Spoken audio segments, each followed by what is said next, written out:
মা, একেই বলে গুড লাক। আজ যে পেন্সিলটা পছন্দ করেছিলে, চলো কাল সকালে গিয়েই ওটা কিনে ফেলি। আরে কালারটা আমায় খুব ম্যাচ করবে, তাই না? দারুণ। ওটা পরে রাস্তায় বেরোলে তোমার কি বলবে আমার মতো একটা মেয়ে আছে? হ্যাঁ, এখনো সেজে গুজে বেরোলে কেউ বুঝতেই পারে না তুই আমার মেয়ে।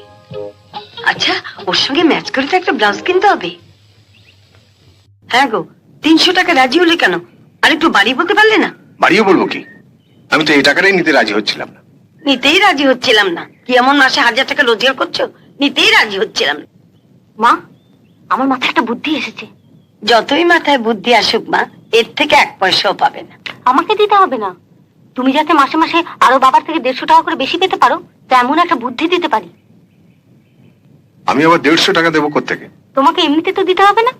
আমাদের ঝি মতির মাকে তুমি তো 150 টাকা করে দাওই। মতির মাকে ছাড়িয়ে দিয়ে ওই টাকাটা মাকে দিয়ে দেবে। তাহলে বাড়ির কাজকর্ম কে করবে? কেন, বাবার ওই মাস্টারের মেয়েই করবে। যেমন বাসন মাজা, ঘর ঝাড় দেওয়া, কাপড় কাচা, কয়লা ভাঙা, সব আমাকেই করবে। হ্যাঁ করবে, ক্ষতি কি? মতির মা ঠিকের ঝি, মাসের মধ্যে 15 দিন কামাই করে। আমাকে কিংবা মাকে কাজ করতে হয়। এখন একটা দিন রাত্রে ঝি রাখতে গেলে এ বাজারে খাওয়া পড়া ছাড়া 300 টাকা মাইনে দিতে হয়। আসতে বল, আসতে বল। তুই যেন কি শুনতে পেলে পালিয়ে যাবে না?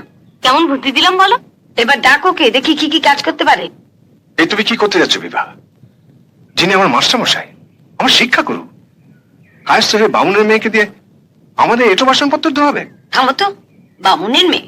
বামুনের মেয়ে হয়ে যদি কায়স্থের বাড়িতে ভাত ঢেলতে আসতে পারে, আর তাতে যদি তার জাত না যায়, তাহলে বাসন মাজিলেও জাত যাবে না।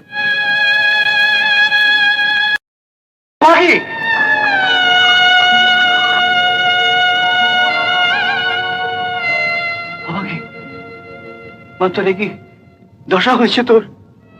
বাবা, তুমি এসেছো? না না না না মা, না, তোর প্রণাম নেবার অধিকার আমার নেই। কেন প্রণাম করবি? তোর জন্য আমি কি করতে পেরেছি মা? তুমি কি বলছো বাবা? ইস, জ্বরে যে গা পুড়ে যাচ্ছে, আর তোকে ওরা।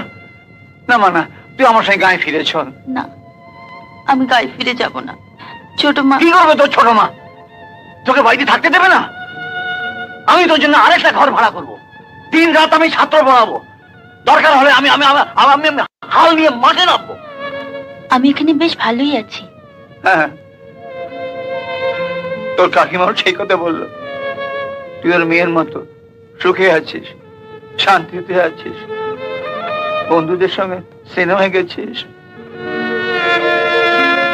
আয়, হাত মুখ ধুয়ে শাড়িটা পাল্টে নে মা, আমি তোকে নিয়ে যাব।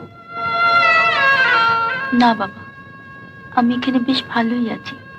যারা আমাকে গালাগাল দেয়, বকে, এই জর্গা নিয়ে কাজ করতে বলে, তারা যেই হোক, আমার মা তো নয়।